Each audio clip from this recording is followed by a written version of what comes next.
नमस्कार मित्रों, the nationalist view के इस ताज़ा सेगमेंट में आपका स्वागत है। और आज हम चर्चा करेंगे, क्या दिल्ली के मुख्यमंत्री अरविंद केजरीवाल पूरी तरह से राजनीति से निपट गए हैं? क्या उनके राजनीतिक करियर का अंत होने जा रहा है? और दूसरा, क्या दिल्ली में एक नया मुख्यमंत्री आएगा या दिल्ली में राष्ट्रपति शासन लगेगा? अरविंद केजरीवाल को 21 मार्च को एनफोर्समेंट डायरेक्टरेट यानी प्रवर्तन निदेशालय ने शराब घोटाले को लेकर अपनी कस्टडी में लिया था पूछताछ के लिए। और उसके बाद उन्हें कोर्ट में पेश किया गया। कोर्ट में ईडी ने 10 दिन की रिमांड मांगी। कोर्ट ने 7 दिन की रिमांड पर अरविंद केजरीवाल को ईडी के साथ भेजा है। अरविंद केजरीवाल ने इससे पहले हाई कोर्ट से प्रोटेक्शन प्राप्त करने की कोशिश की थी कि उन्हें गिरफ्तार ना किया जाए, लेकिन उन्हें अभी तक कोर्ट से कोई राहत नहीं मिली है। फिलहाल 28 मार्च तक ईडी की कस्टडी में है, ईडी की हिरासत में है और ईडी उनसे पूछताछ कर रही है। और ऐसी स्थिति में अभी फिलहाल ऐसा लगता है कि उन्हें आसानी से अगर बेल नहीं मिलती है और उन्हें इसके बाद या तो कस्टडी एक्सटेंड होगी ईडी की, या उन्हें जुडिशियल रिमांड में भेजा जाएगा यानी जेल में भेजा जाएगा। आम आदमी पार्टी के नेता ये कह रहे हैं कि अरविंद केजरीवाल जेल से ही दिल्ली की सरकार चलाएंगे। क्या दिल्ली की सरकार जेल से चलाना संभव है?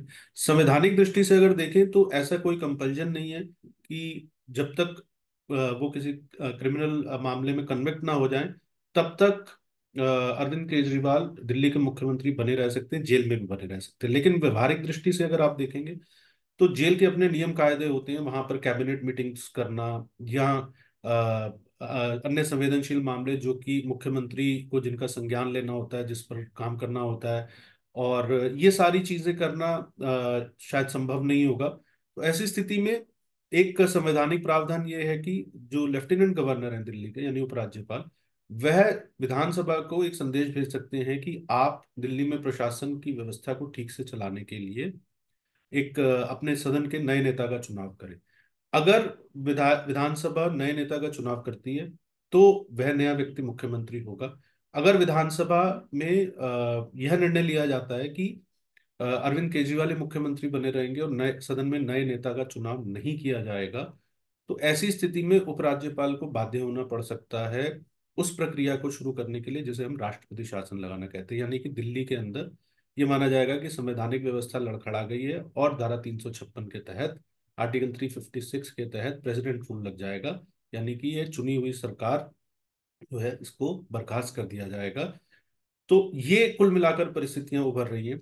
जहां तक अरविंद केजरीवाल के राजनीतिक करियर की बात है, तो सच बात यह है कि भले ही विपक्षी दल, बहुत सारे विपक्षी दल जिसमें खासकर कांग्रेस अगुवाई कर रही है, अरविंद केजरीवाल की सपोर्ट में खड़े नजर आते हैं, लेकिन अंदर खाते विपक्षी दलों में भी शायद इस बात को लेकर राहत है कि अरविंद केजरीवाल इस मामले के अंदर बीडी कस्टडी में है। और ऐसा नजर आ रहा है कि पार्टी के अंदर भी कुछ संघर्ष की स्थितियां बन रही हैं। अरविंद केजरीवाल की जगह नए मुख्यमंत्री कौन बनेगा, इसको लेकर चर्चा काफी गर्म है। और ये भी देखना होगा कि अरविंद केजरीवाल पार्टी के भी, आम आदमी पार्टी के भी सर्वे सर्वे हैं, तो क्या उनकी जगह भगवंत मान या कोई और नेता पार्टी को चलाने का दारोमदार अपने ऊपर लेता है। प्रश्न ये भी है कि अगर ये लोग ऐसा करना भी चाहें तो क्या अरविंद केजरीवाल मुख्यमंत्री पद को छोड़ेंगे या आम आदमी पार्टी के मुखिया का पद छोड़ेंगे? तो फिलहाल ऐसा लगता है कि पार्टी में थोड़ा हड़बड़ाहट का, आम आदमी पार्टी में थोड़ा हड़बड़ाहट का माहौल है। क्योंकि जमीनी स्तर पर भी तमाम प्रयास करने के बावजूद हमने देखा कि कोई बहुत ज्यादा सपोर्ट दिल्ली के लोगों में या देश के अन्य हिस्सों से भी कहीं भी आम आदमी पार्टी को वैसा सपोर्ट नहीं मिल रहा है जैसा कि वह क्लेम कर रही थी कि उसे मिलेगा। खासकर अरविंद केजरीवाल के जेल जाने को, अरविंद केजरीवाल के, माफ कीजिएगा, ईडी कस्टडी में जाने पर एक प्रयास किया गया आम आदमी पार्टी द्वारा देश भर के अंदर एक आंदोलन खड़ा करने का। अभी फिलहाल तक तो वह आंदोलन खड़ा होता हुआ नजर नहीं आ रहा है। और इससे यह भी पता चलता है कि राजनीतिक दृष्टि से कुछ आम आदमी पार्टी के पास और अरविंद केजरीवाल के पास भी अ, अभी बहुत कुछ ऑप्शंस उनके पास, बहुत ज्यादा विकल्प उनके पास नहीं बचे हैं। तो इस स्थिति पर हम नजर बनाए रखेंगे और अपडेट आपको देते रहेंगे। और अगर आपको वीडियो अच्छा लगा हो तो इसे शेयर करें, लाइक करें, चैनल को सब्सक्राइब करें। बेल आइकन अगर आप दबाएंगे तो आपको इस चैनल के नोटिफिकेशन मिलते रहेंगे। और हम जल्दी ही आपको नए अपडेट के साथ मिलेंगे। तब तक नमस्कार।